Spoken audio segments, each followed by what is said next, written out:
Pronto, já está gravando, então já passo a palavra a você, Guilherme. São 16h34 e você tem 15 minutos. Perfeito, só vou compartilhar a minha tela. Vocês conseguem ver? Sim. Perfeito. Bom, pessoal, como a professora Cláudia já disse, meu nome é Guilherme, defendi a minha tese recentemente também na Unesp de São José do Rio Preto, inclusive fui aluno tanto na graduação quanto no mestrado e doutorado das professoras Cláudia e Maria Cláudia, e fui orientando da professora Maria Celeste. No mestrado e no doutorado, desenvolvi pesquisas que tangenciam o maravilhoso, o fantástico, o mitológico, cujo corpus, tanto no mestrado quanto no doutorado, foi a trilogia Jogos Vorazes. Então, hoje eu trago um pedacinho da minha pesquisa de doutorado, e eu intitulei essa apresentação como Katniss Everdeen, Nem Anjo Nem Demônio, a trilogia de ficção científica Jogos Vorazes, de Suzanne Collins, como uma revisão feminista dos contos de fadas clássicos.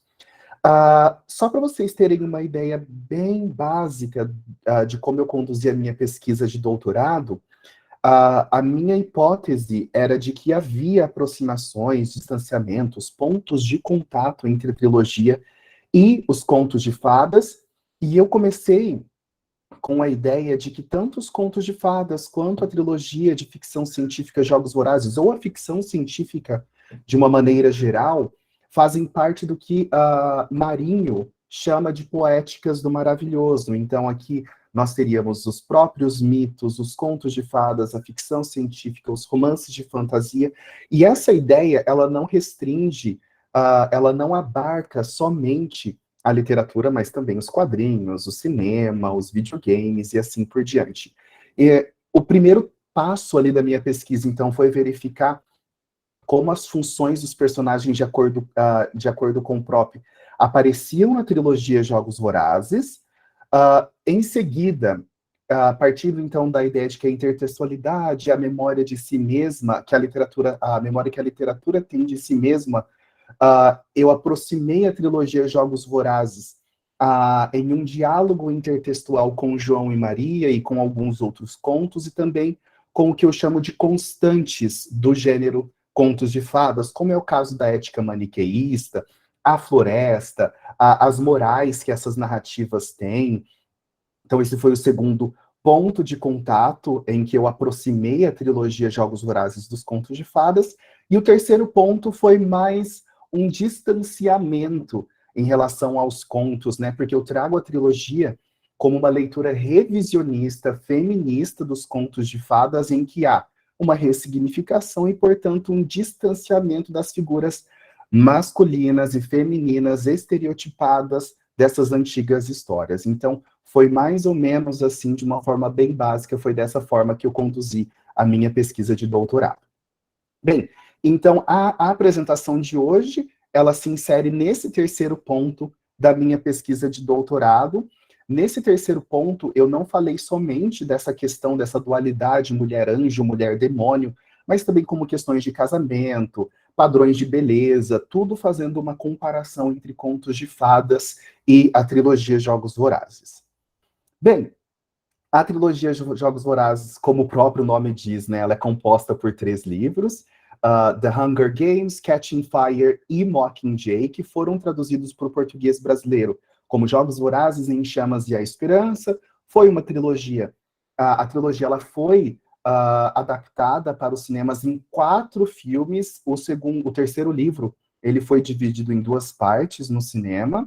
Recentemente foi lançado um prequel, né? Seria uma sequência que vem antes desses livros, se passa, se eu não me engano, 50 anos antes, se chama A Balada dos Pássaros e das Serpentes, também vai ser adaptado para o cinema, conta a história do presidente Snow.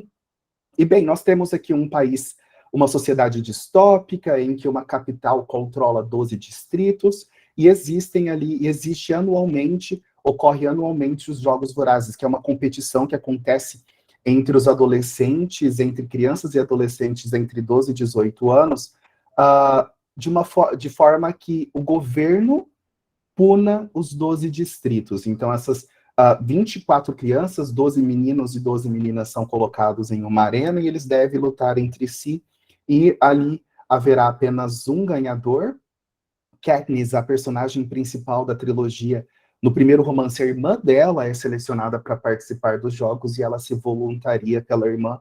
E nós temos aqui um primeiro ato de resistência, porque não há na história de Jogos Vorazes, dos Jogos Vorazes, voluntários, e Katniss se voluntaria pela própria irmã. Então, esse primeiro ato de resistência de Katniss leva a outros atos de resistência e revolução, até que, enfim, no final do terceiro romance, eles conseguem derrubar esse governo ditatorial.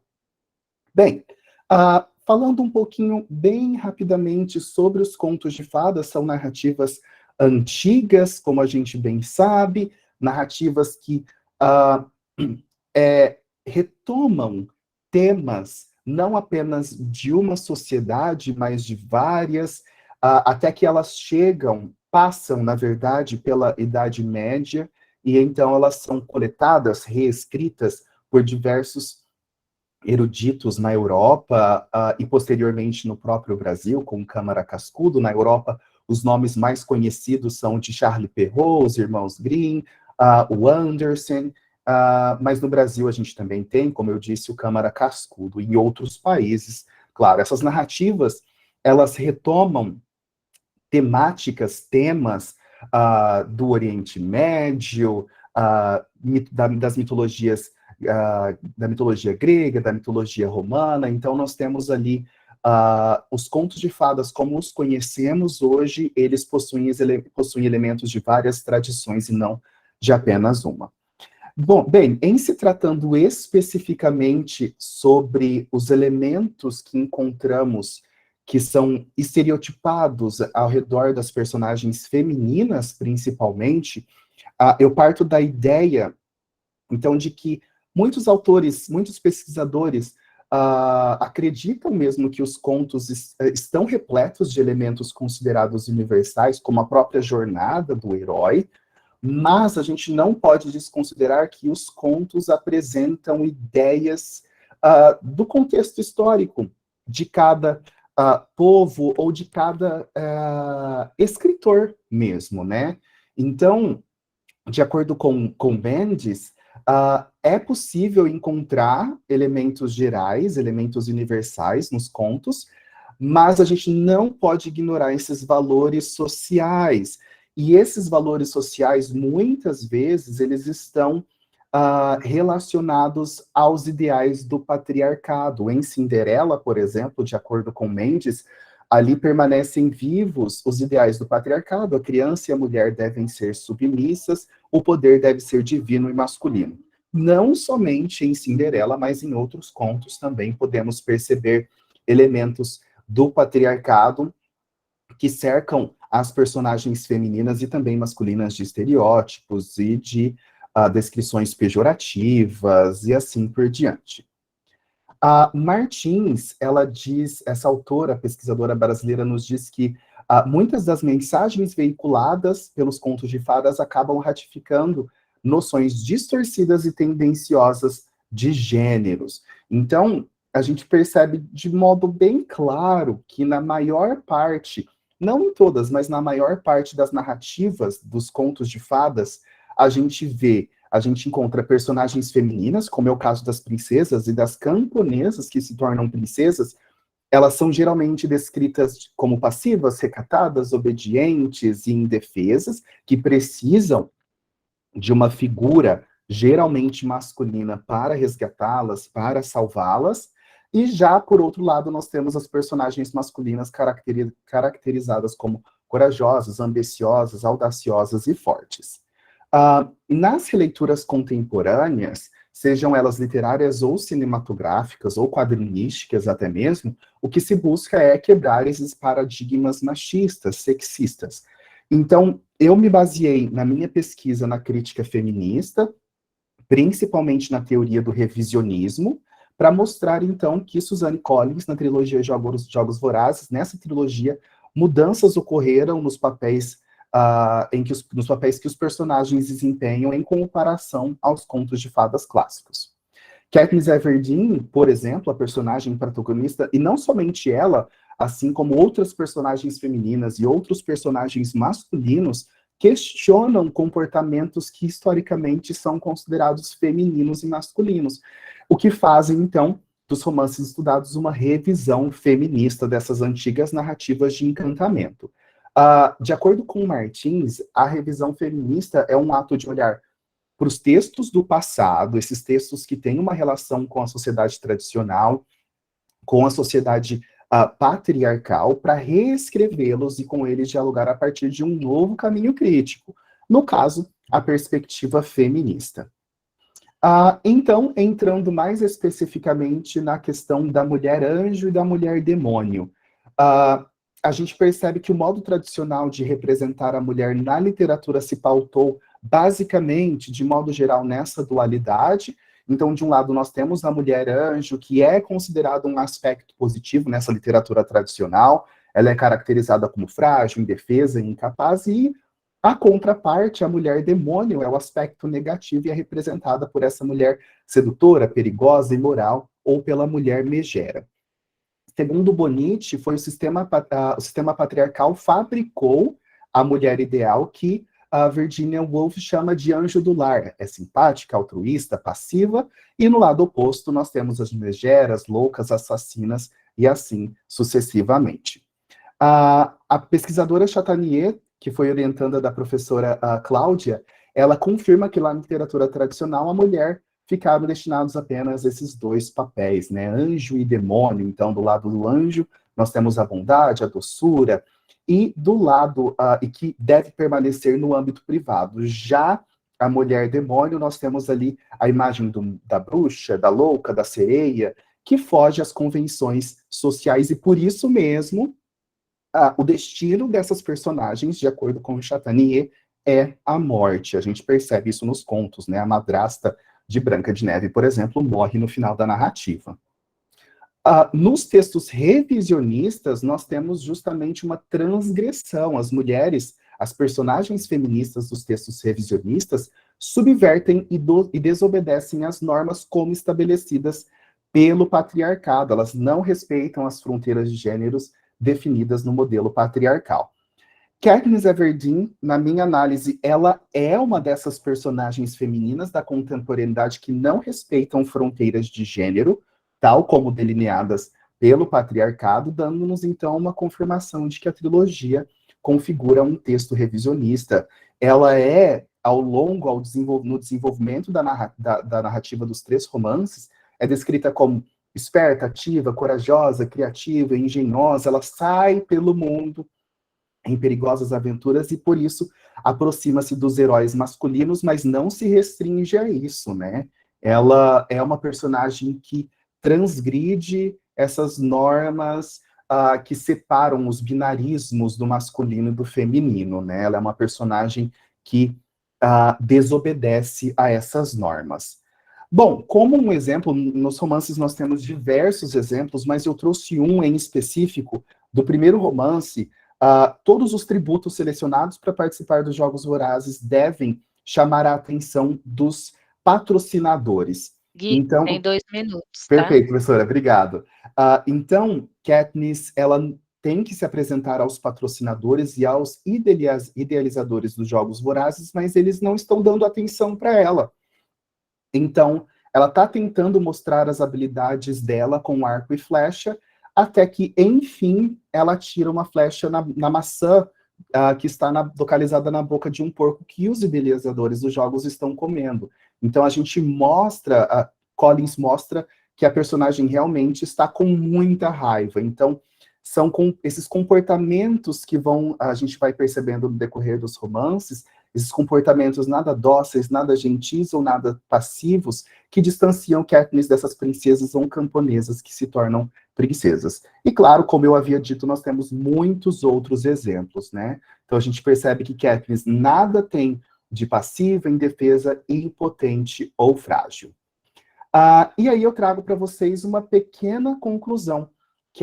De acordo com eles, Katniss mostra-se no desenvolvimento da trilogia uma grande lutadora e sobrevivente. E, dada a análise que eu fiz, eu não coloco a Katniss. A Katniss, na verdade, não é caracterizada nem como anjo, nem como demônio, mas ela é caracterizada como essa mulher sujeito, que, de acordo com os Olin, é marcada pela insubordinação em relação aos paradigmas estabelecidos pelo patriarcado. Bem, gente, é isso. Aqui estão as referências bibliográficas, e muito obrigado. Somos nós que agradecemos, viu, Gui? Muito obrigada. Muito obrigado.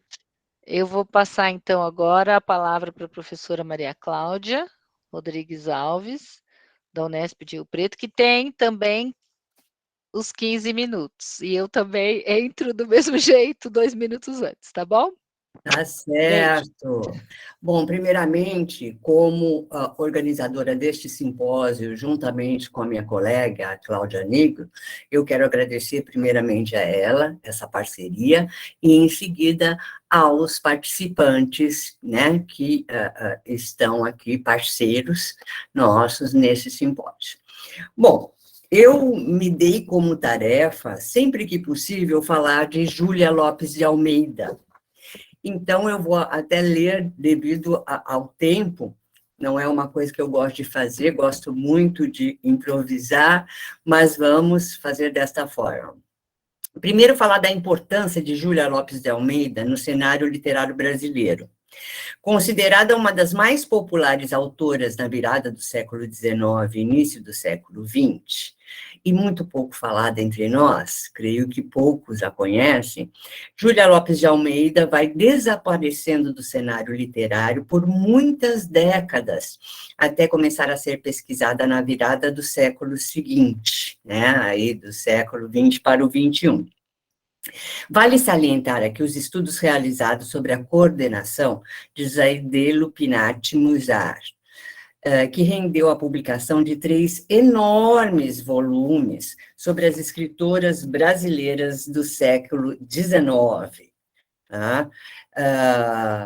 Tratou-se mais de registrar a existência feminina de escritoras do século XIX, esse trabalho, né, do que divulgar sua obra entre o público leitor, pois permaneceu no rol acadêmico, assim como diversos estudos que seguiram essa publicação, né? Agora, como é resgatada a obra de Júlia Lopes de Almeida? Foi apenas na primeira década aqui do século XXI que nós contamos com reedições, sobretudo do romance A Falência, por exemplo, em 2012, com a publicação de 4 artigos de Luiz Rufato, também consagrados à escritora, no jornal Rascunho. Esses artigos de Luiz Rufato parecem ser, né, a mais eficaz divulgação para iniciar o verdadeiro retorno de Júlia às livrarias e ao interesse do leitor por sua obra. No entanto, eles são igualmente, de certa forma, em seu resgate junto ao público leitor, eles são igualmente redutores, porque fica num rol pequeno de conhecedores. Né? Inserção do romance foi realmente realizada com a leitura obrigatória nos vestibulares, que reintroduz, então, a leitura de seus escritos, né? Sobretudo A Falência. Agora, falando um pouco sobre a Júlia, observando sua biografia, de imediato, surpreende a todos o fato da escritora ter praticamente participado da concepção e concretização do projeto da Academia Brasileira de Letras e ser até mesmo indicada a ocupar uma cadeira, esta que lhe foi finalmente negada por preconceito e atribuída possivelmente em reparação a seu marido, o poeta português Filinto de Almeida. Só para constar, a ABL levou exatos 80 anos até indicar uma escritora como membro, em 1977, que foi Raquel de Queiroz.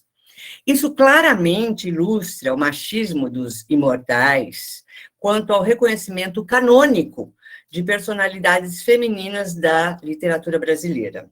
E se assim era com mulheres escritoras, podemos imaginar maior ainda a falta de consideração com relação a mulheres negras escritoras do século XIX, como Maria Firmina dos Reis, por exemplo. É talvez lembrando desses fatos que a editora Darkside Books inclui Júlia dentre 13 autores em uma primorosa antologia de contos de horror, lançada em 2019, com o título Medo Imortal. Os 6 contos da autora selecionados nessa publicação são plenos de mistério e manifestam um hiperrealismo próprio, né, do insólito, do fantástico e mesmo do maravilhoso em sua estratégia narrativa. Medo Imortal conta com contos de 13 autores, sendo que o primeiro é Machado de Assis, com 6 contos aparece Machado de Assis com 6 contos, depois 11 autores, e encerrando, então, Júlia aparece como a única escritora com igualmente 6 contos. Tá? Dos demais escritores, apenas 1, 2 ou 3 contos foram selecionados. Essa organização, essa estrutura, né, da antologia muito diz a respeito do projeto editorial em questão, tanto na escolha para a abertura e finalização da seleção dos autores, quanto a evolução do mais canônico deles para o que o destino elegeu como menos canônico, né, menos canônica, né, na seleção da antologia em questão que eu acabo de citar. Tá? Os 6 contos de Júlia para essa publicação constam igualmente da antologia de Júlia dos anos 30, denominada Ânsia Eterna. Então, acessível, bastante acessível, o que não acontece com outros contos, por exemplo, do Traços e Iluminuras, que são de difícil acesso. Né? Agora não mais, mas no início, assim, um livro raríssimo. Né? Os 6 contos são As Rosas, Os Porcos, O Caso de Ruth, A Neurose da Cor, A Valsa da Fome e A Alma das Flores. Então, vamos falar um pouco sobre esses contos, né? E neles vamos salientar, né, a figura feminina, o protagonismo da figura feminina. Em As Rosas, um pai mata sua filha por ela estar grávida.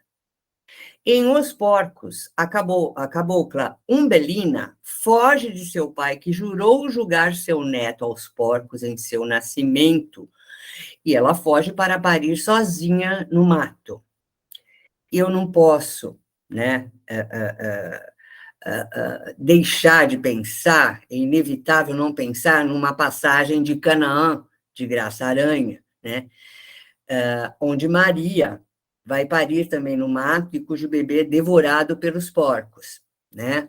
O mesmo vai acontecer numa resistência muito grande a esse destino, com o bebê de Umbelina, né? Em Os Porcos. A figura do porco nos relatos infantis é muito simpática e delicada, os porquinhos, mas na literatura adulta, né, tem, assim, destinos terríveis. Né? Bom, no conto Caso de Ruth, a protagonista tira a própria vida após confessar ao noivo o caso amoroso que teve com o padrasto, configurando aí um incesto. Né? No velório, o noivo incendeia seu corpo quando dizem que ela seria enterrada no mesmo jazigo que seu ex-amante. Trágico. Em A Neurose da Cor, uma princesa egípcia vampira farta-se do sangue de seu noivo após receber conselhos de um velho sacerdote.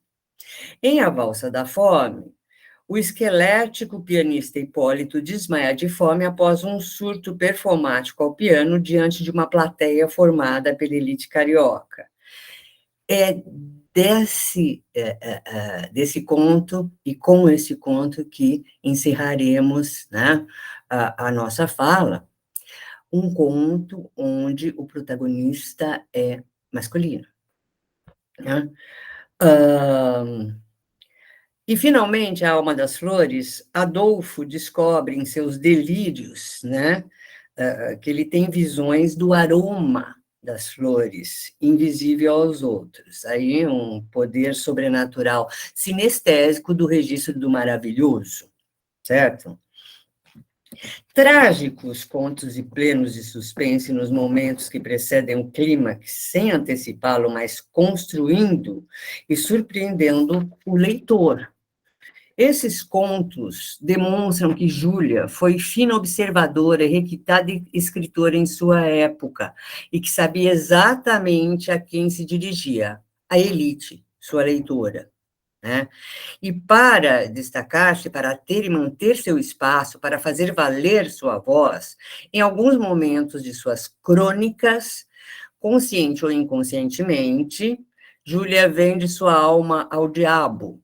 É evidente que isso não escapou aos leitores nossos contemporâneos, né? Há blogs que mostram, né, uma eugenia muito grande daquela época, e que, assim como em Monteiro Lobato, né, Júlia vai ser também, né, vai aparecer em blogs que denunciam esse racismo estrutural do Brasil. Então, nesse sentido, é mister salientar que não nos surpreendeu descobrir momentos em que a escritora não só beira o racismo em outros textos, como revela-se complacente com ideologias eugenistas. É importante que, ao menos, o citemos cada vez que falamos de Júlia, para apontar as contradições e ambiguidades de um Brasil que acabara de declarar a abolição da escravidão, né?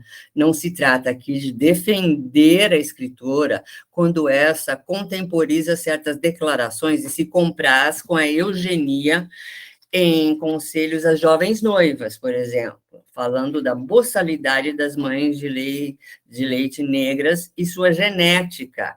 E não se trata também de compactuarmos com este horror, né, mas de compreendermos as contradições de seu momento histórico do passado e enfrentarmos o presente, conscientes do racismo estrutural brasileiro.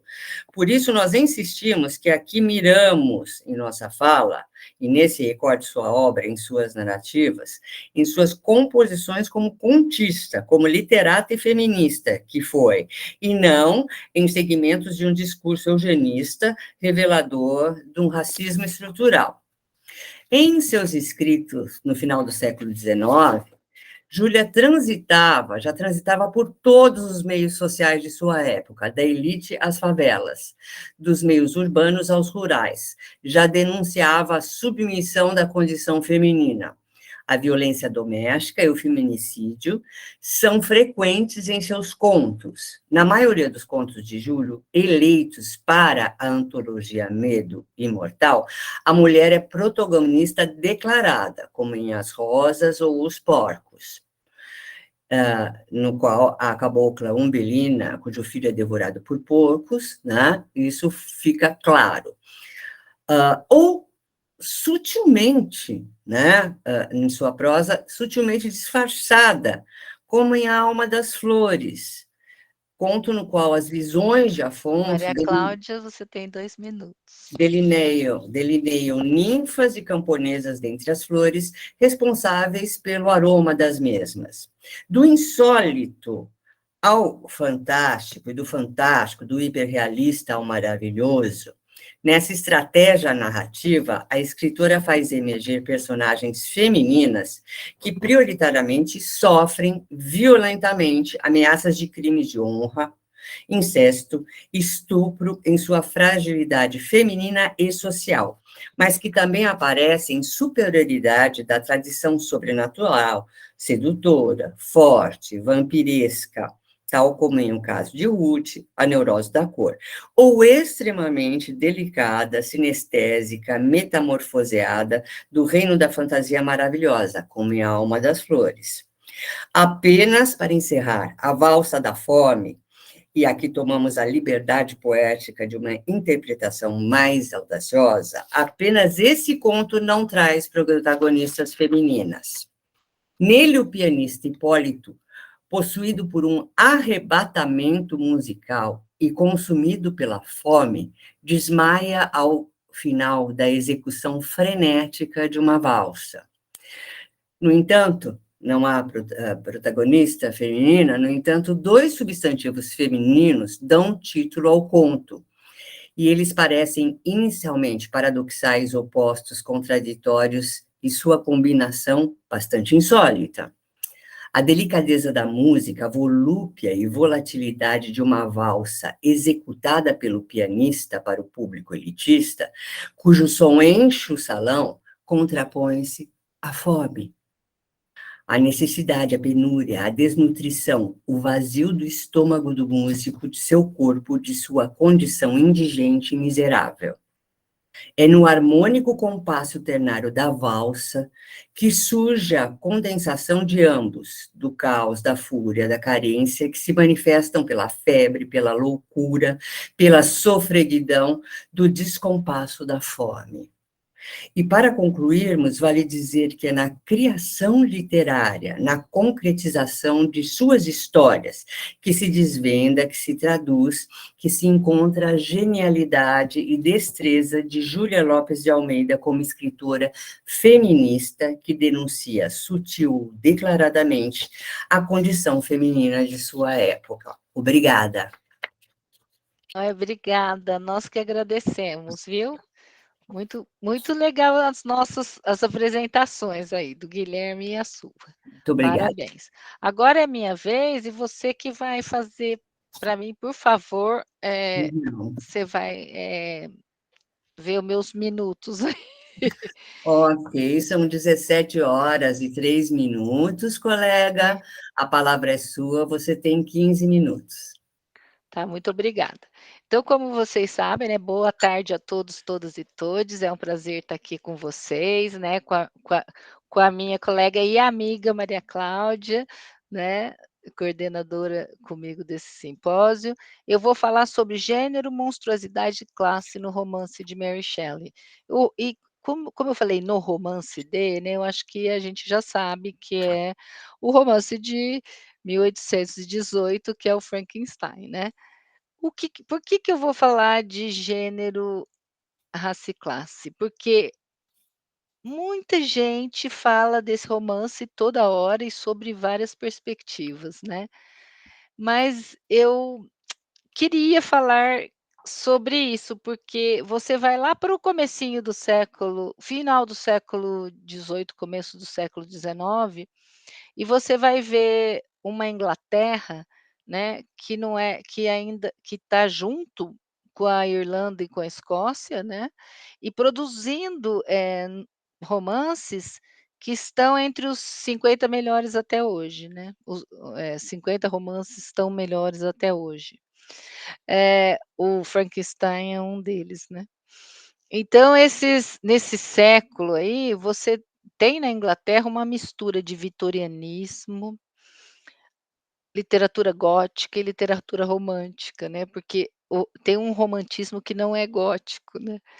E então eu por isso que eu escolhi esse romance, e porque lá, né, nesse século, eh, eles produziam obras que eram muito políticas, né, e que sempre trabalhavam nesses sistemas de classes que se estabeleciam na Inglaterra, né, porque a Inglaterra tem um sistema de classe, bem definido e com pouca chance de você se movimentar dentro dele, né. Tudo bem que a gente sabe que o Victor Frankenstein, que as personagens sobre as que eu vou falar, né, escolhi algumas outras, né, as mulheres ali, porque o Victor, por exemplo, é um exemplo dessa classe alta aí que não sai do lugar e não deixa tira os seus, não sai dos seus privilégios, né. Eh, Você tinha essas classes, né, estabelecidas e a classe alta não ligava nada para as outras classes, né. Parece semelhante ao que acontece atualmente, né, mas é pura coincidência. Mas, os escritores não, eles tinham, parecia um ar treinado para pegar essas condições de vidas deploráveis, né, e principalmente trabalhar com esse feminismo que estava entrando na literatura, né. Por isso que eu escolhi falar disso. Eh, o que eu vou, então, falar que é esse texto aí, você tem nele o feminismo vitoriano, né, porque você tem muita coisa como a questão da mulher, aquela cristianidade forte, né, a sexualidade, gênero, religião, tudo misturado, né. Mas você tem por um outro lado, né, por um outro lado, você tem alguém que nem a criatura, né, que está querendo saber aonde que ele está e o que que ele está fazendo ali, né. Então você tem um questionamento sobre esses temas, né. O que que eu estava pensando então? Eu estava pensando em mostrar essa literatura, né, como que misturou esses anseios medievais com esse moderno uso da ciência e da tecnologia, essa imaginação com essa improbabilidade, né, essa aderência à vida real, falando, que como não pensar que a Mary Shelley escreveu sobre esses outros que não eram, esses outros, né, outros que não eram, considerados como humanos, porque pensa, toda essa revolução, tudo isso, eh, o a mulher, os gays, os pobres, né, eles não eram considerados seres humanos, né, então você tinha lá a Revolução Francesa, a Constituição Americana, mas nenhuma dessas tinha como cidadão esse pessoal, né, que eu comentei.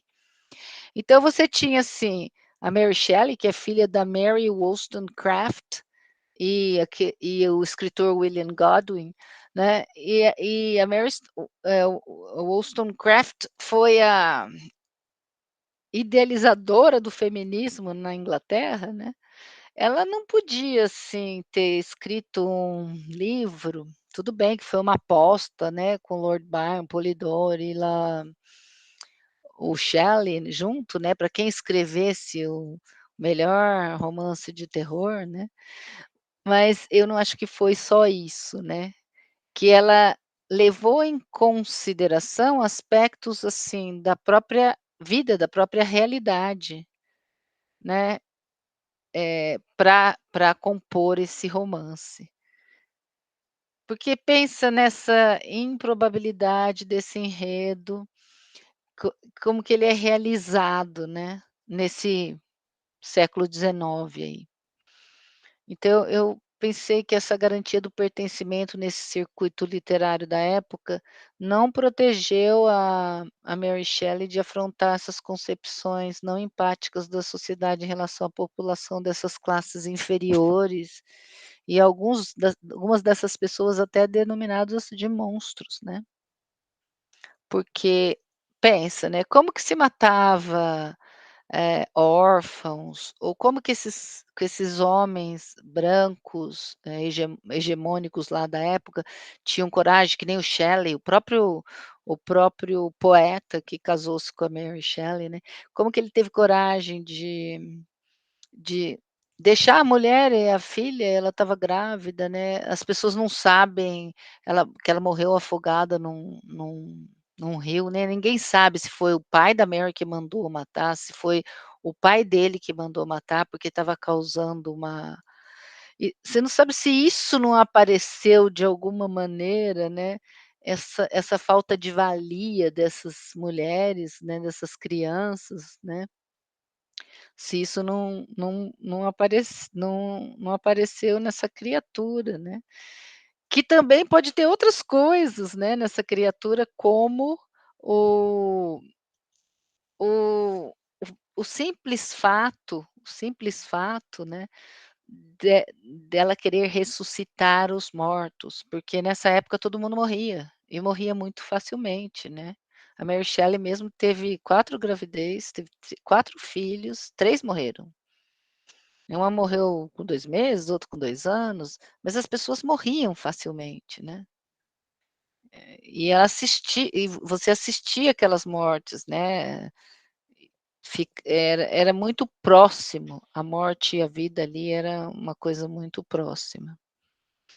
Então, é muito interessante mesmo que ela crie, né, essa criatura, e eu disse que nessa nesse contexto de tornar monstro as pessoas é mais fácil de eliminá-las, né. Porque se você pensar que você está matando uma pessoa, você não tem coragem, né, mas se você falar: "Ah, a culpa é dela, ela que é ruim e tal", aí fica uma coisa de mocinho e bandido, né. Então, é esse contexto aí que essa obra é criada, né, nesse contexto de sobrevivência, né, nessa sociedade, apesar dela ser bem rica, a Mary Shelley, que ela cria essa romance, e esse rom e a narrativa da criatura, the creature, né, que todo mundo fala que é o Frankenstein, mas é o creature, ela é responsável por rediscutir essa sociedade, essa humanidade generificada e claramente dividida em classes sociais, né. Impossíveis de conviverem no mesmo espaço, porque vocês lembram que quando a criatura foge e fica lá vendo a francesa, tudo, quando ele quer pedir para a família francesa, né, para participar da família francesa, a família francesa nega, né. É uma das grandes revoltas da criatura, né, que é quando a família francesa não dá oportunidade, né. Para ele existir. Mas por que que as pessoas não dão a oportunidade para a criatura existir? Eu fiquei pensando, né, por isso que falo de raça, porque apesar do Victor Frankenstein ter escolhido os melhores pedaços para ficar uma obra bonita, né, para ficar um todo bonito no Frankenstein, né, ele não escolheu pedaços feios, ele escolheu uma mão bonita, um pé bonito, né, nariz bonito. A criatura, quando ela vai voltando, né, naquele processo de galvanização que eles criaram naquela parte, ela ela tem cores diferentes, olha que engraçado, ela não é branca, né. Eles falam que é amarelo, não sei o que é amarelo, não sei o que fica roxeado, não sei o que na descrição, vocês lembram disso? E então ela não é branca, por isso ela não é aceita, que é quando ela abre o olho, ela não é aceita, né, pelo Victor. E o Victor é esse próprio parece que é o Shelley, né, parece que é uma pessoa, assim, totalmente, né, totalmente hegemônica, que não tá nem aí com as outras pessoas, né, ele só quer desfrutar, e ele queria desfrutar de ser o primeiro, né, a criar a vida, né. Mas não deu certo, né, porque quando ele viu a criatura, ele viu que ela não era branca, né, eu tô pe penso isso eu, Cláudia, tô falando essa é minha análise, né. Então a criatura então, esse mistério aí, né, dessa sociedade patriarcal inglesa no início do vitorianismo, que é esses cidadãos aí, esses homens das classes mais altas que decidem a não humanidade de certos corpos. E aí, a gente vê isso, estou quase acabando.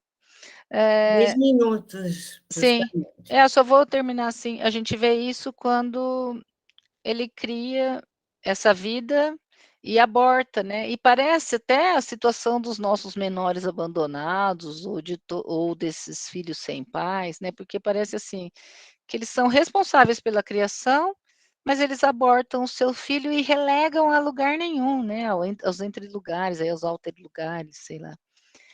Então a criatura é assim. A Justine, que é aquela criada, que era uma das crianças, adotadas pela família, né, uma vai ser a Elizabeth, que é a noiva dele, eles decidiram que a mais bonitinha ia ser a Elizabeth, a mais feinha ia ser empregada, olha que absurdo, né. Então a Justine, que ela foi julgada, o Victor conhecia ela fazia tantos anos, ele não a defendeu, ela foi morta, né. Pelo assassinato do irmão lá, que ele sabia que a criatura que tinha feito isso e ele não a defendeu. E é a criatura incompleta, ainda tem uma fêmea ali, que é a criatura que ele abortou o projeto, né. Então eu acho que, dava para desenvolver bastante sobre esse assunto, né, mas aí eu desenvolvo mais quando eu for escrever sobre isso. Muito obrigada. Obrigada, colega. Obrigada, colega. Eu chamo aqui a atenção para a chegada de Gisele Bosquese, né? Ah, Então, então, a partir de agora vai estar tudo na ordem, Maria Cláudia. então vamos esclarecer aqui qual é essa ordem, né? Sim, a ordem agora é, depois de mim vem o a Gisele, e depois o Marcos Vinícius. E o E depois o Leonardo, Leonardo. O Leonardo é o último. Como né? ele era mesmo, ele não saiu da ordem. Certo. Então, Eu Gisele. acho que eu já tinha falado para o Leonardo que ele era o último, não tinha? Uhum. Tudo bem, então? Gisele, bem-vinda. Pode abrir sua câmera. E aí, olá, boa tarde, tudo bom? Desculpem o atraso, mil desculpas, é uma satisfação estar aqui. Eu acabei de sair de uma banca correndo, acabamos de formar mais um doutor. Ó, De que Araraquara, bom, inclusive, uma parabéns. alegria, né? Já tinha conversado com a professora Cláudia, que eu talvez chegarei um pouquinho atrasada. E boa tarde às professoras, é muito bom revê-las, e aos colegas. Tenho 15 minutos? 15 minutos, pode São começar. 17 horas e 18 minutos. Você tem, colega, 15 minutos. Ok, perfeito. Eu preparei um PowerPoint só para me apoiar, mas se a gente tiver algum problema técnico, porque o meu computador está um pouco sofrido depois da pandemia, eu vou entrar rapidamente com o celular e faço sem apresentação para não atrapalhar, tá? E aí eu já entro rapidamente. Mas o título da minha apresentação é Ancoragens da Heroína Feminina na Literatura de Cavalaria, o caso da guerreira Marfisa de Ludovico Ariosto, e eu já abro com a foto da guerreira do Game of Thrones, a Brienne Tarth, porque alguns atributos que ainda hoje fazem sucesso foram aproveitados, né, nessas personagens de séries modernas, enfim. E, para falar um pouquinho, já começo falando que é o romance Orlando Furioso é muito ligado à corte de Ferrara, em que a gente tinha segundo a Azor Rosa, né, o apelo dessa literatura pode florescer muito, especialmente nessa corte, por causa da nostalgia de um passado militar. E, de certa forma, vai ser também o que o Auerbach fala a respeito do romance de cavalaria em termos gerais. Vai ser o apelo dessa nostalgia das glórias do passado, das glórias militares, aliás, do passado, vão ser meio que uma das linhas de força desse tipo de literatura. Vou correr um pouquinho no começo para dar tempo de eu falar do que nos interessa, que é a Marfisa. essa personagem que ela é fascinante. Vou contar um pouquinho dela para vocês. Só para situar vocês no que tange a literatura cavalheiresca italiana. Ela floresceu tardiamente, ali no no Renascimento, né, no final do Renascimento, na verdade, e tem 3 obras emblemáticas, que é o Orlando Innamorato, que é o prequel do Orlando Furioso, que é a obra que a gente vai abordar agora, e depois teve a Gerusalemme Liberata, do Torquato Tasso ali depois. E o que acontece na Itália com essa literatura? Ela é um amálgama das linhas, perdão, gente, o gato, das linhas, né, da matéria de França e da matéria de Bretanha. O militarismo, ele vai vir da cavalaria francesa e o influxo de magia vai vir principalmente do ciclo bretão, né, as lendas do rei Arthur, enfim, o Mago Merlin vai aparecer em Ariosto, né, ele coloca tudo no mesmo universo. Depois, se sobrar um tempinho, eu até volto para falar um pouquinho mais da obra, mas, enfim, só para situar vocês. E ele está no meio do caminho entre a cavalaria tradicional e a famosa Don Quixote de la Mancha, né? Do Cervantes, que já é uma obra que denuncia o desgaste e retoma a cavalaria enquanto literatura, né, enquanto memória literária, e ele foi um best-seller, como eu já disse, ligado muito à corte ferrarese, porque o autor trabalhava para a família d'Este, que é a família soberana ali daquela corte, dedicou a obra para o Hipólito d'Este, e o tema desse romance cavaleiresco, né, a mensagem principal é que o amor conduz à loucura. Ao contrário da obra que veio antes, que é o Orlando Innamorato, que o Boiardo, né, o autor do Innamorato, morreu antes de terminar, aqui o Ludovico Ariosto vai pegar a história do Orlando e vai levar o amor dele às últimas consequências. Ou seja, ele é apaixonado pela bela donzela Angélica, e não vai ser correspondido e vai se transformar em um bicho, né? Ele vai enlouquecer, vai se recolher e se despir de todas as suas vestes de cavaleiro, da sua armadura, ou seja, da sua identidade. E aí é interessante citar, porque aí a gente já vê o maravilhoso aqui nessa obra. Quem salva ele é um amigo, companheiro, cavaleiro, de nome Ariosto, que vai buscar o juízo que ele perdeu lá na Lua, porque a Lua é onde as coisas que as pessoas perdem aqui na Terra vão parar. Então, se vocês perderam alguma coisa, provavelmente está ali na Lua, junto ali onde estava o juízo do Orlando. Então, o Astolfo vai lá, montado num hipogrifo, e busca, né? E aí fica tudo bem. Tirando o personagem principal, a gente tem uma miríade de outros personagens, de outros núcleos narrativos, e mais ou menos a cadência dessa história pode ser analisada com as funções do prop, por exemplo. Mas aí, em vez do prop, né, quando fala do conto maravilhoso, ele analisa de forma circular, né? Tem uma falta, né? Aí o protagonista vai lá buscar essa falta, suprir essa falta, tem os ajudantes mágicos, enfim. Mas aqui no Orlando é em espiral, cada aventura gera outras, enfim. E aí, para resumir, é um encontro entre o bélico e o mágico a serviço do riso do espírito moderno, e essa caracterização é do Francesco de Sanctis. Ele já vê traços de modernidade nesse romance, que é pré-barroco, né?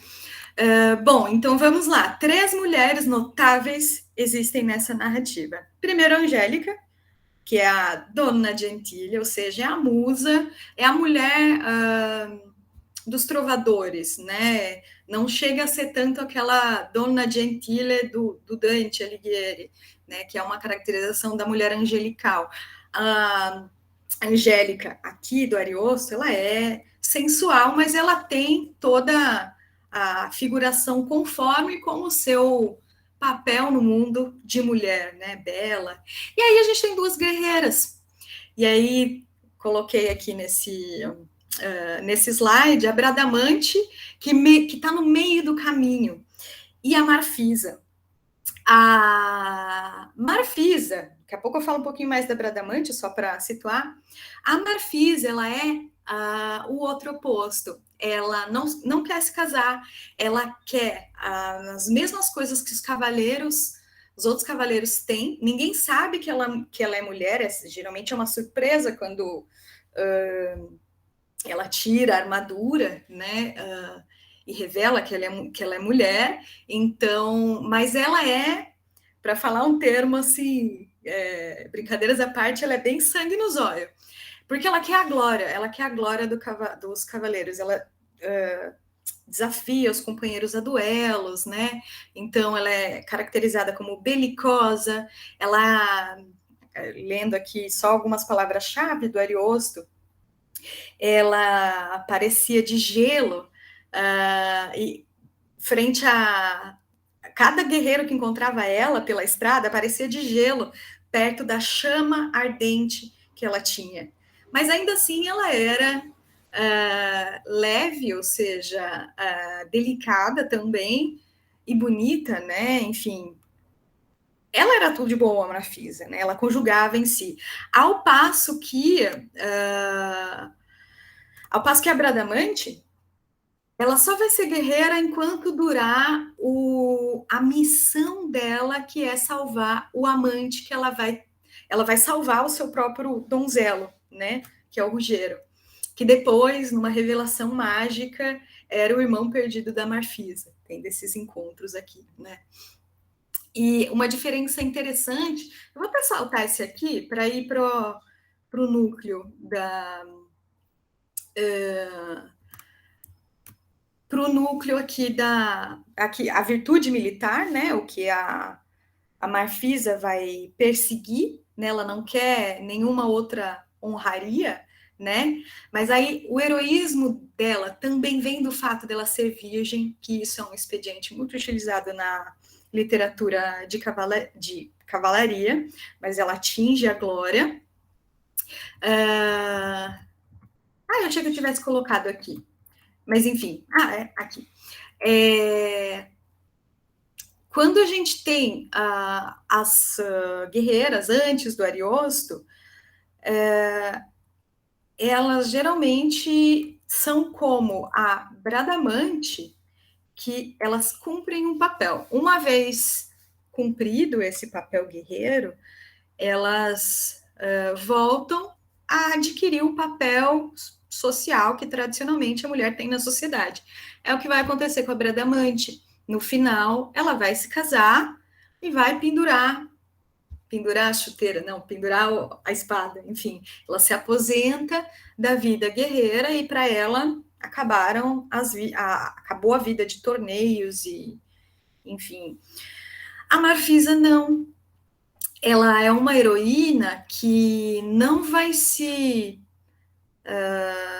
não vai chegar a concluir esse movimento que é muito característico das mulheres guerreiras, que, mesmo sendo guerreiras, atingem um objetivo e depois se casam.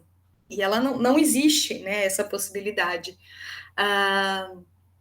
E o artigo da Melita caracteriza a Marfisa em termos de androginia.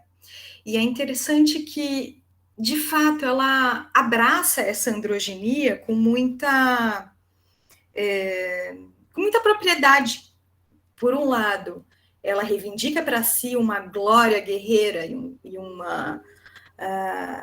uma aspiração a ser reconhecida como guerreira feroz, mas, por outro, ela não tem nenhum desconforto em ser mulher.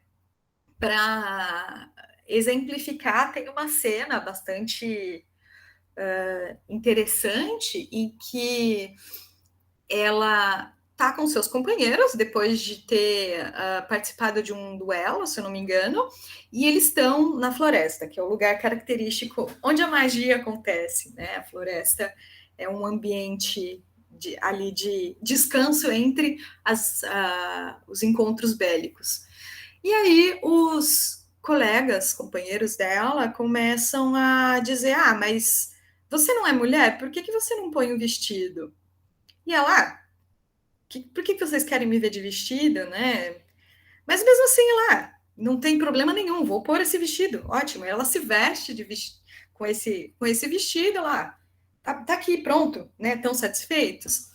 E nisso chega um forasteiro que não conhecia a fama, porque a fama dela chegava aos 4 cantos da Terra, né? Que no caso era Europa e Ásia, a Terra, nessa época, mas todo mundo conhecia a fama dessa mulher, mas esse forasteiro não.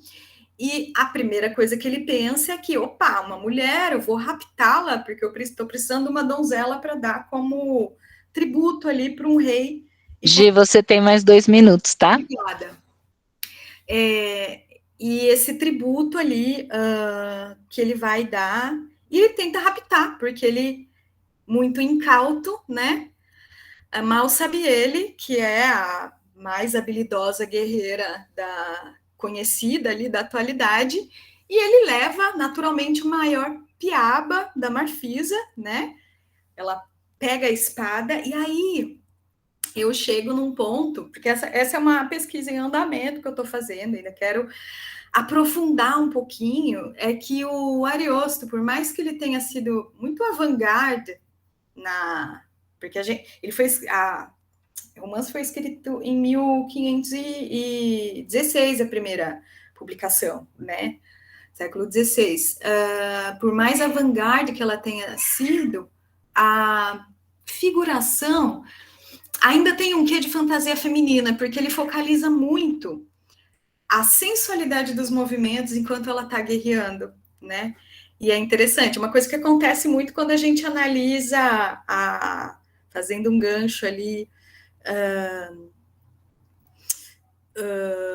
com os filmes que a gente vê hoje, né? Às vezes o assunto do filme é super feminista, mas a câmera não, mas a focalização não, né? Não vai deixar de dar um enfoque, por exemplo, na sensualidade da personagem feminina, né? Que é algo que não acontece com os personagens homens, né? Então, até que ponto, né? E aí, não vou aprofundar, mas assim, né? Hoje teu tempo acabou. Ok. Você pega 1 minuto aí e fecha só. Ok, obrigada. Tá. Essa questão da fantasia masculina é algo a ser explorado, né? Algo só que eu coloquei no resumo, mas é porque eu tinha vontade de rebater aqui na minha fala, que o Philippe Sellier fala que existe um grande número de criadoras na história e a gente não tem nenhuma que tenha tentado o universo épico. Não. A gente tem uma escritora do século XVI, chama Túlia d'Aragona, que escreveu narrativa épica, e por último também tem uma ancoragem extraliterária interessante, e aí eu trago a Simone de Beauvoir, falando que a mulher que desempenha papel militar não é uma coisa tão incomum de se ver, porque tem a ver com o fato de que o feudo, a partir do momento que ele foi transformado em mera propriedade, e foi passível de ser dado por uma mulher, ela pôde defender o seu reino. Então, está muito ligado à questão da passagem do feudalismo para os reinos ali, né? O nascimento do conceito de propriedade ali, ligado à terra do feudo, fez com que o papel militar da mulher pudesse ser observado. E é isso. Obrigada. Desculpa se eu me delonguei.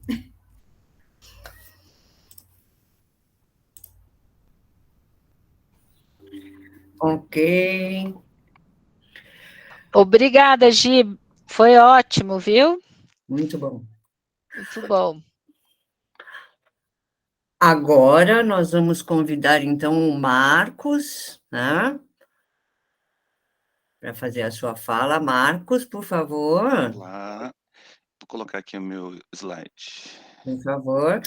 São 17h35. Você tem, assim que seu slide entrar, vai lá, você tem 15 minutos. A palavra é sua, Marcos. Muito obrigado, professora. Eu quero agradecer também a professora Cláudia Nigro. E eu também vou ler para não me exceder, porque senão a gente fala muito.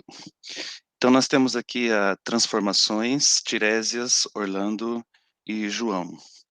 3 personagens da literatura, 3 tempos diferentes, 3 transformações relacionadas ao gênero e o mesmo poder opressor sobre os corpos. Tiresias, personagem da Metamorfose de Ovídio, em narrativa do livro terceiro, foi chamado a opinar sobre a contenda entre os deuses.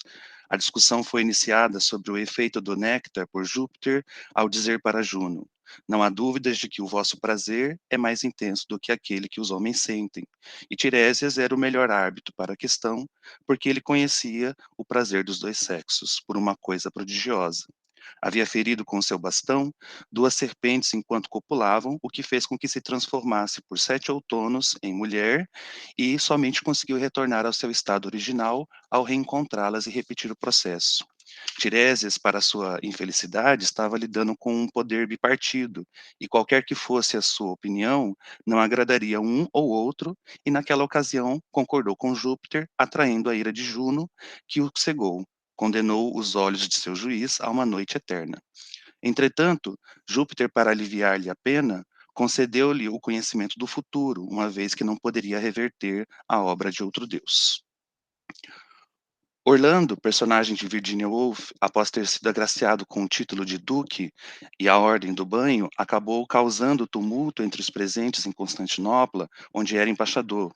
Ouviu-se um grande clamor, soaram sinos, os gritos estridentes dos profetas levantaram-se acima do alarido da multidão, o que o narrador biógrafo chama de primeiro distúrbio, milagre ou uma profetizada chuva de ouro, que teve como consequência para Orlando entrar em um sono profundo. No 7º dia de seu transe, aconteceu uma insurreição na cidade, obrigando os ingleses a fugirem e proteger os interesses da coroa. O narrador biógrafo gostaria de dizer que Orlando havia morrido e sido enterrado após o episódio. No entanto, a verdade, a franqueza e a honestidade, essas deusas austeras que vigiam e protegem o tinteiro do biógrafo, gritam não e ordenam que a verdade seja dita por 3 vezes, e Nossa Senhora da Pureza, Nossa Senhora da Castidade e Nossa Senhora da Modéstia avançam para o centro do quarto onde Orlando dorme e com gestos e ao mesmo tempo convidativos e autoritários, falam cada uma a seu turno quem são e as suas intenções com o corpo de Orlando e acabam concordando que ele deveria esconder-se. Mas as trombetas que embalam aquele momento não permitem e solicitam a verdade e nada menos que a verdade, e as expulsam, fazendo com que cada uma reconheça que não são bem-vindas ali, até o momento em que estamos agora inteiramente a sós no quarto com o adormecido Orlando, e os trombeteiros que enfileirados tocam um estrondoso a verdade, acordando Orlando. Espreguiçou-se, levantou-se, ficou de pé diante de nós, sem roupa nenhuma, e enquanto as trombetas rugiam, verdade, verdade, verdade, não temos escolha senão confessar, era uma mulher. E João, narrador de Acenos e Afagos de João Gilberto Noll, sentindo-se impotente sexualmente após uma decepção amorosa com o engenheiro, o grande amor de sua vida e objeto do seu platonismo vicioso, mesmo sendo casado com Clara e pai de um jovem a completar 18 anos, envolve-se conscientemente com um garoto de programa que lhe aplica descaradamente o golpe Boa Noite Cinderela, para tentar roubá-lo e acaba por espancá-lo, não até a morte, mas até o novo despertar do gozo do narrador. É a violência que desperta o seu corpo sexual, mesmo levando ao hospital e ao estado de coma. Entre a vida e a morte, delira com o retorno do engenheiro e acorda de dentro do seu túmulo pelas mãos desse personagem, cujo conhecimento sobre como superar a morte foi herdado ao receber a pá do coveiro, pai de Tina. Ressuscitado, o narrador é obrigado a sentir-se agradecido pelo acontecimento milagroso, como diz a própria voz do engenheiro. Te arranquei da morte, embora todos à sua volta estivessem a te ver como defunto. o segredo de espantar as trevas de um corpo aparentemente inerte, mas que ainda tem circulação sanguínea, esse segredo quem me passou foi o pai de Tina. Pediu-me que não revelasse a ninguém. Agora você é grato a mim e continuará sendo pelo período que resta. E o agradecimento vem na forma da sua transformação, uma vez que o engenheiro desejava uma namorada e o corpo de palavras do narrador, ansioso em realizar o sonho de sua vida sobre qualquer circunstância, cede e começa a lentamente transformar-se em mulher. Mesmo à noite na cama, exercendo a função masculina, pois o engenheiro andava impotente. Como Benjamin nos lembra da relação do poder com a violência, é preciso ressaltar o processo dessas três transformações: o ferimento das serpentes, a insurreição em Constantinopla após a investidura no cargo de duque e o espancamento até o gozo. Os três personagens têm seus corpos modificados a partir da violência. Entretanto, essas três violências escancaradas são só o começo dessas histórias. Existe um poder oculto por trás dessas três transformações. Tiresias é envolvido em uma contenda entre os deuses e acaba cego por expressar a sua opinião por conhecer os prazeres. Orlando, ao retornar para a Inglaterra na condição feminina, não pode exercer o seu usual poder masculino sobre as próprias terras até a justiça britânica decidir se Orlando é homem ou mulher, como vemos no romance. Sexo? O que há aqui no processo sobre o assunto? Meu sexo, leu em tom solene, é declarado inquestionavelmente, sem a menor sombra de dúvidas, feminino. As propriedades que não estão mais confiscadas caberão em perpetuidade aos herdeiros do sexo masculino que venham ao mundo do meu corpo e na ausência de matrimônio, porém, nesse ponto ficou impaciente com o linguajar jurídico. E o narrador de Noll, para realizar o seu sonho amoroso, precisa submeter o seu corpo aos caprichos do seu ressuscitador em agradecimento, como vimos. Mesmo assim, essas três personagens não se deixam abalar pela violência ou pelo poder que oprimem seus corpos masculinos e femininos. São todos subversivos. Tiresias torna-se personagem não só de Ovídio, mas de tantas outras histórias, e, por exemplo, foi chamado a solucionar o problema de Tebas e, com a palavra, acusa o poder e imuniza-se por dizer a verdade, ou, como diz Tiresias em Édipo Rei, se é que a verdade tem alguma força.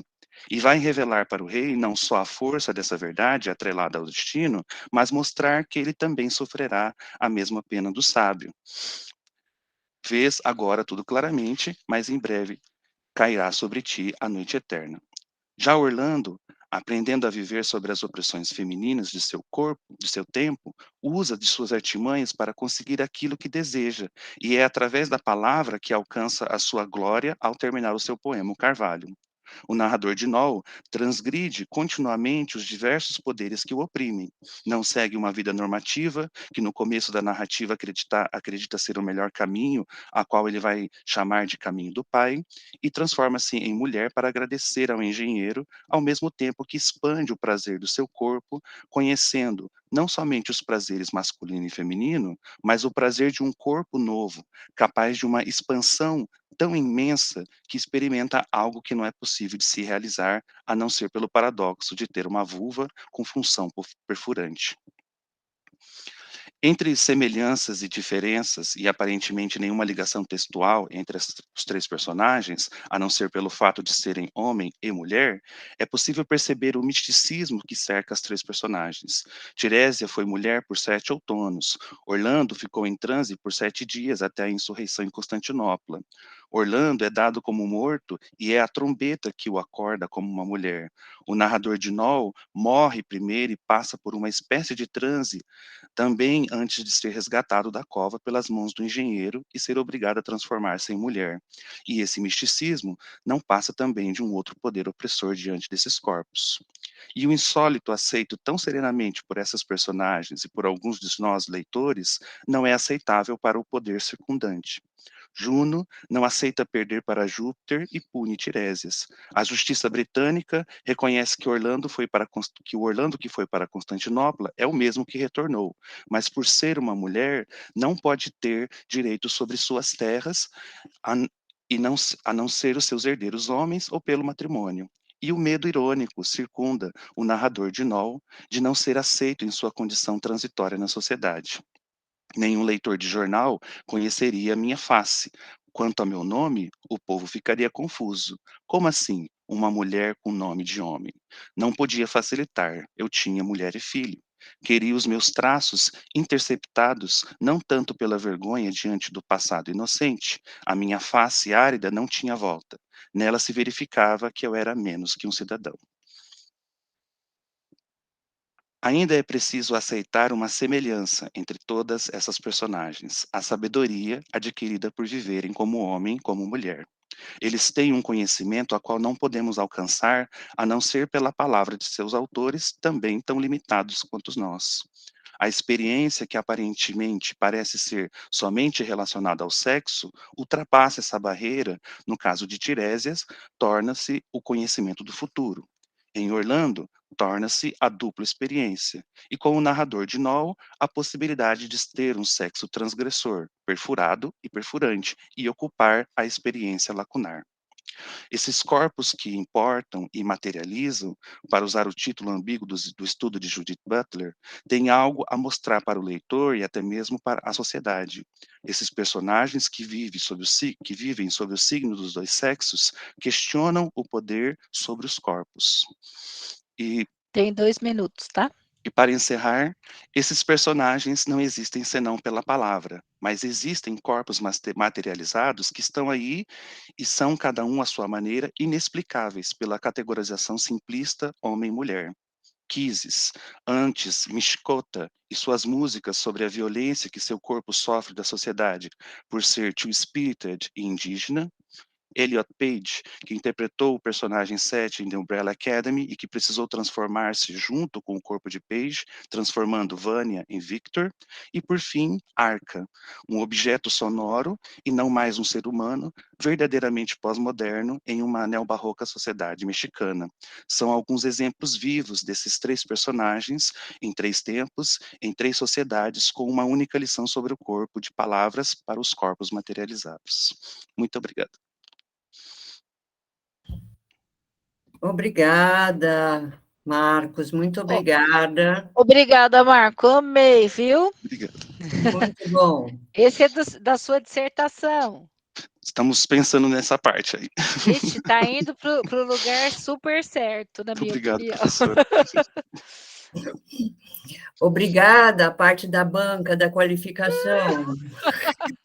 Ó, Agora vamos, então, eu tenho aqui a honra de ter o Marcos me orientando de doutorado, e agora meu orientando de mestrado, Leonardo Brandão. Leonardo,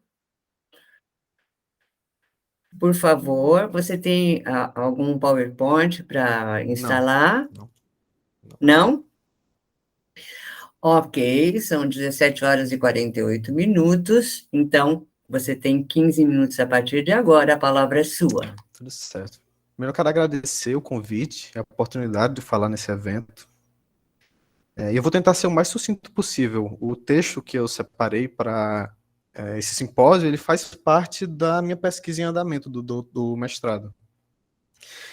Eu estudo representações insólitas da morte na literatura latino-americana, e o conto específico que eu escolhi, Las Poetas del Cielo, do Julio Cortázar, para a comunicação chamada Os Mundos dos Mortos na Balança dos Vivos, nesse conto, né, na obra do Cortázar, ele se vincula a uma tradição bastante presente na literatura ocidental, de maneira geral, e aqui na América Latina também, que é a representação dos mundos dos mortos.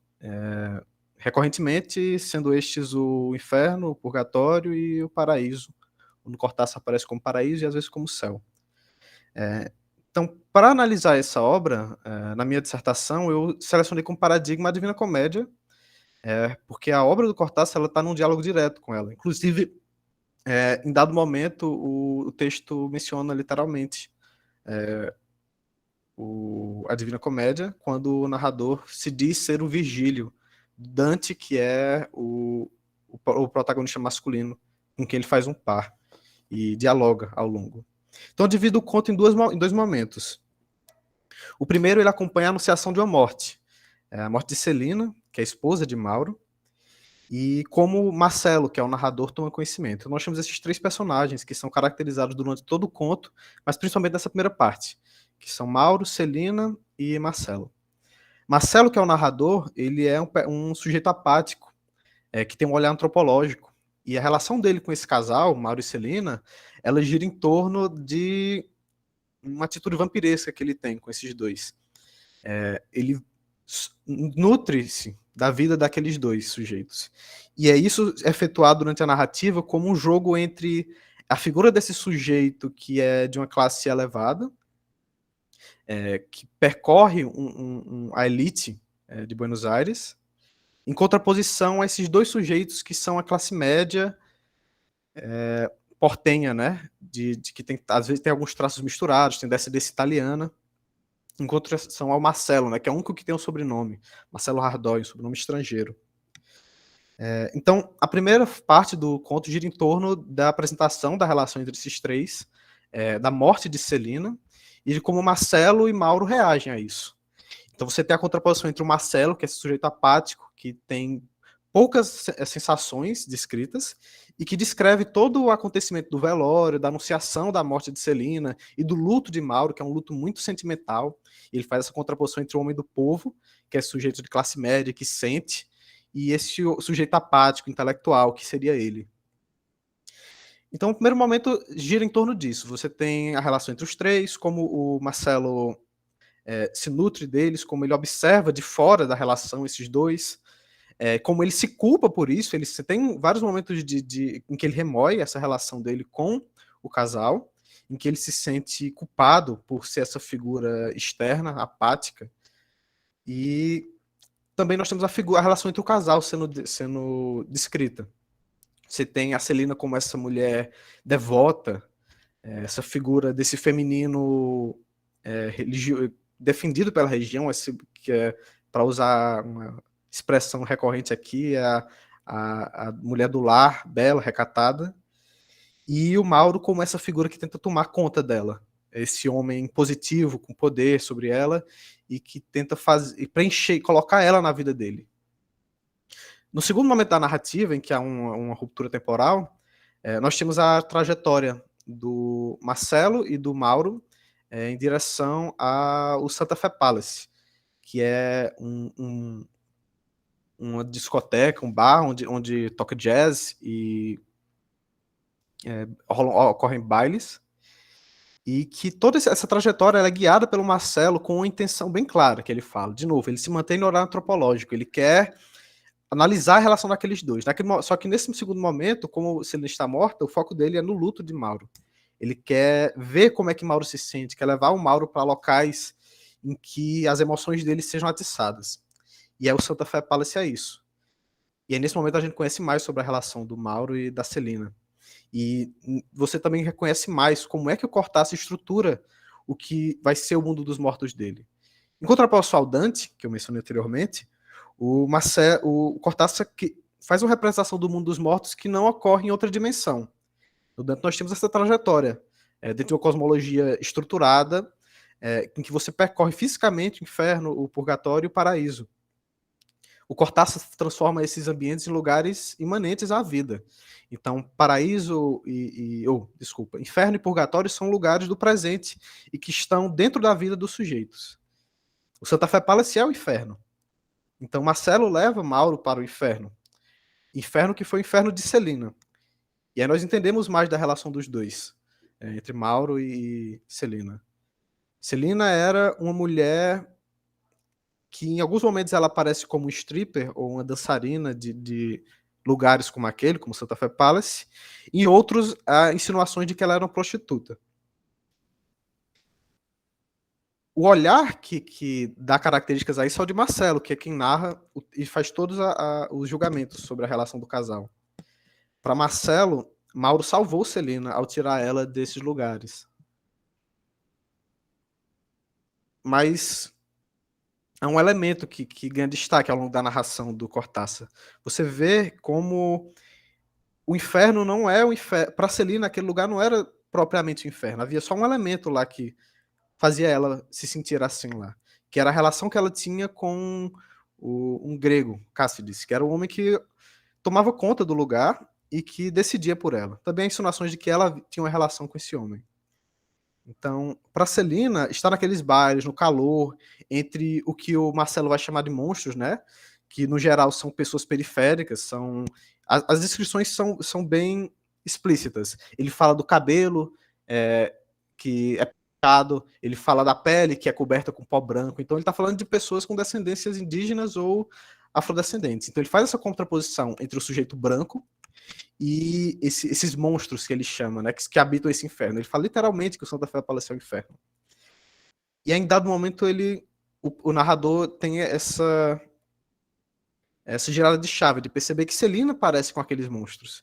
E aí toda a narrativa dele ganha outros contornos. Você tem Celina como monstro, Mauro como esse anjo salvador, que ao mesmo tempo que salva ela, é um sujeito que se aproveita da situação dela. Então Celina paga pelos pecados dela. Qual é o pecado dela? Estar nesse ambiente, estar sentindo prazer, dançando com calor, com a devassidão, e ela paga isso sendo a esposa devotada, sendo a mulher ideal para Mauro.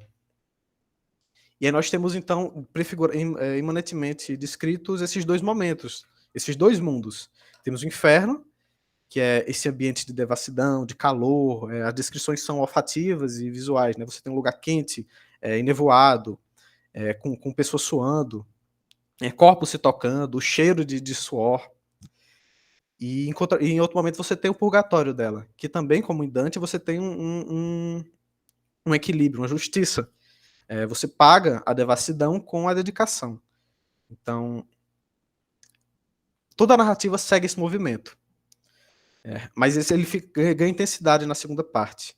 Conforme eles vão se aproximando do Santa Fé Palace, se movendo entre os monstros, se embriagando e conversando e revivendo Celina em narrações que se alternam entre as descrições do espaço e as memórias dos dois, o tom da narrativa vai mudando. Ele sai desse olhar externo, descritivo, narrativo, e ele vai ganhando lirismo. Você tem trechos de músicas que têm significados ambíguos, que refletem sobre a relação entre Mauro e Celina, entre a dor que Mauro sente, as lágrimas dele, o que foi perdido e que não pode ser retomado, e se alternando entre esses momentos lirismos, que são dentro da narrativa inseridos pelos cantores, que ele fala que estão agarrados aos microfones, suando, como se sussurrando para os ouvidos dos dançarinos. E os momentos de descrição do espaço. Até que em um momento, no auge desse lirismo, Celina aparece. E essa é a irrupção do insólito, que é logo no final, nos últimos parágrafos. Os dois estão embriagados, olhando o salão, e a Celina aparece no meio, viva, dançando entre os outros. E os dois percebem-a, e Mauro se perde procurando ela na multidão, sem nunca encontrar ela, como diz o Cortázar, em busca das portas do céu. Então, a gente tem um paraíso figurado na narrativa dentro do Santa Fé Palace. E aí esse é a jogada, para mim, que me parece chave para essa virada do Cortázar. Enquanto o purgatório de Celina é vivido em vida e o inferno também é vivido, o paraíso ele se encontra num superlugar. Ele está separado do mundo dos vivos. E eu vejo isso como tendo duas significações dentro desse enquadramento que eu venho fazendo. O primeiro concerne mais a meu ângulo metafísico de representações insólitas da morte, que é uma ruptura com a sociedade. A morte ela provoca essa ruptura com a sociedade. Então, a morte é essa ascensão para esse superlugar, que no caso de Celina é esse paraíso. Mas eu acho que tem outra significação que eu acho que encaixa na discussão desse simpósio, que é o paraíso de Celina é um espelho do inferno dela. Celina vai usufruir a sua felicidade no pós-morte em um ambiente que é exatamente aquele que Marcelo descrevia como inferno. Então ela está dançando, ela está suando, ela está usufruindo do prazer do corpo, mesmo que não seja um prazer sexual, mas um prazer de tocar o outro, de sentir o outro. E a grande diferença está nessa primeira chave, que é a ruptura com a sociedade, que eu mencionei anteriormente. 2 minutos. Sem problema. A Celina está separada dos homens que mandavam nela. Tanto no inferno dela quanto no purgatório dela, ela é sujeita às vontades de homens. No inferno, ela está sujeita ao grego Cássides, que é quem obriga ela a se aproximar de certos homens, a performar certas tarefas, que obriga ela a permanecer num espaço determinado e seguir certas normas. E a mesma coisa acontece com o anjo salvador dela, que é o Marcelo. Ela deve ser a mulher do lar, mulher dedicada. Ele não gosta de ir para as festas, então ela não pode ir também. E todo esse enquadramento desse enredo é feito pela visão do Marcelo, que está o tempo todo se colocando como esse sujeito apático, antropológico, externo, erudito, que vê de fora essa vida do periférico. E que chega ao ponto de novo, com a adjetivação de monstros, chamar pessoas como a própria Celina de pessoas que não merecem nem fazer parte do gênero humano. E essa é a sacada do Cortázar que eu vejo nessa representação do conto. Ele subverte uma forma de representar os mundos dos mortos que tradicionalmente segue essa ética judaico-cristã, que encontra a representação maior para mim na Divina Comédia do Dante. E, de novo, como eu mencionei, não é o único caso dentro da literatura latino-americana. Um outro que eu tive a oportunidade de analisar foi o da Silvina Ocampo. Ela tem o Livro Invisível e Informe del Mais Allá, né? Que ela pensa, de novo, inferno, céu e purgatório. Mas a grande diferença que eu vejo no Cortázar, e formalmente, é que ele faz isso pela ironização da voz do narrador. Você tem um enredo que se contrapõe aos julgamentos do narrador. Você tem uma figuração do céu e do inferno que tornam os dois indistinguíveis. E que colocam voltam nossa visão para o olhar desse sujeito branco heteronormativo, europeizado, e como a visão dele é incapaz de compreender aquela realidade, aquele fenômeno que ele está vendo, que no caso é um fenômeno insólito. E agradecer de novo a oportunidade. E perdão se foi muito rápido, tinha muita coisa que eu tentei resumir da melhor forma. Obrigado. Obrigada, Leonardo. Muito bom, muito bom. A gente percebe que você tem muito a dizer ainda, né? Como nós todos aqui, que estávamos ansiosos em poder continuar. Leonardo, eu adorei. Você já deu uma pista que o negócio tá bom. Eu gostei muito, viu? Tá? Aliás, gostei desse bigode que eu nem vi, que eu nem conheci que era você de cara. Assim, eu fiquei olhando para ver se era mesmo no começo. tá todo aí de bigode, barba, né? Diferente de.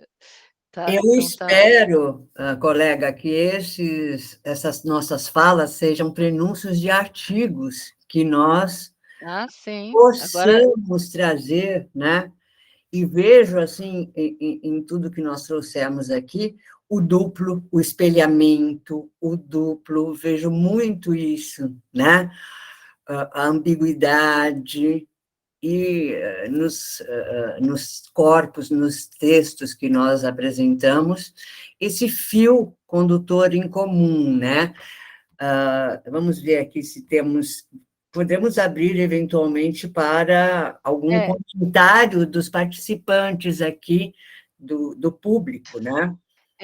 Agora são 6 horas, nós temos 10 minutos, mas vamos parar a gravação. A minha ideia é que a gente pare a gravação, e aí as pessoas tenham mais liberdade para abrir a câmera e para falar o que quiser. Certamente. Né? Então, tá, certamente. Então, aqui na gravação, nossos agradecimentos mais uma vez, e que essas parcerias se repitam assim bastante. Isso mesmo, também concordo. Vou acabar aqui a gravação.